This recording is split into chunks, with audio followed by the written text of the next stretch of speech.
Rated from the Rockefeller Fellowship Alumni event at Rosebud Continuum and USF. So the Rockefeller Fellows, and there were 11 of them, joined me. I was the 12th in the 12 Apostles of Cultural Integration.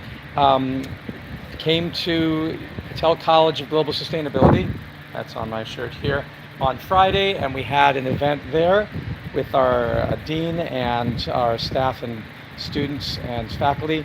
And then on Saturday, they came to Rosebud Continuum here, and we did sharing in the classroom. And people showed their slides from their Rockefeller year abroad, places like Botswana and Russia, South Africa, Argentina, you name it. We had a great sharing event. And then we cooked and ate Impossible Burgers and Beyond Beef Burgers, and those plant-based meat substitutes for the vegans, vegetarians, and sustainabilists were cooked on biogas. And the caterer we used for lunch, Ukulele, where we ordered gator tail, blackened gator tail and grouper and frog's legs to give them a regional cuisine flavor. They made sure everything was packed in either aluminum or in glass, so there was no plastic whatsoever. Particularly that's important for the condiments, for the ketchup and the sauces, the mustard, remoulade sauce. All that was in mason jars, which was cool. So all we ended up with are packaging we couldn't avoid from some of the foodstuffs that we had. And so that's what we ended up with. We had about 20 people for the weekend eating a huge smorgasbord of meal options, and only ended up with this. Now, I'm going to take this now and I'm going to shred it, because that's what we do. So I'm going to put it in the shredder here. There we go. And I'm going to turn it on. People say you can't use plastic bags. That's nonsense. So let's just do our daily grind and our shred and just start feeding this. Chips bags, which are the number 7s. People say you can't do anything with. They're fine too. It's all turning into a fine flake. It's coming down there. So that's what we're doing with our plastic. And let's continue with that.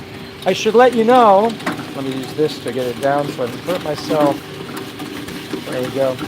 That these shreds we intend to use for construction.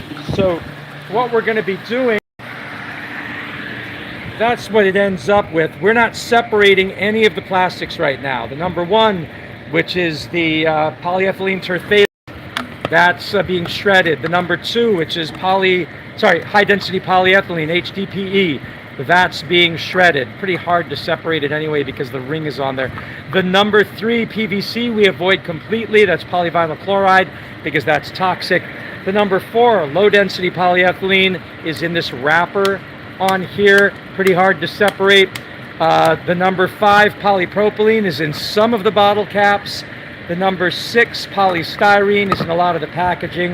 And the number 7 is the Mylar bags, the chips bags, and wrappers for protein bars. All of it is getting shredded together. And you can see a bit of Mylar here shining. And we're using this in place of sand in construction of sculptures.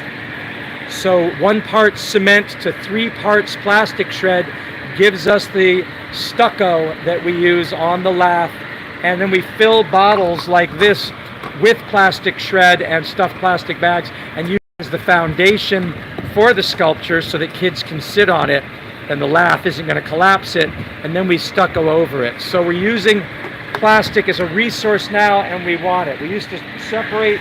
We don't need to for this particular construction project, and we need a lot of plastic. So here's some low density polyethylene and polyethylene terephthalate, so some number 1 and some number 4 mixed. It would be a lot of labor to separate them, so we're just dropping it in and grinding it up together. Here is some low density polyethylene, and this of course is PET. So we start stuffing that in. Right? Now this is boring because it takes me a while to do it. There's polypropylene. Somebody did not wash this. Polypropylene is the spoon and the yogurt cup. I'm going to let this go. I'm going to grind it with it because it's not a lot of organic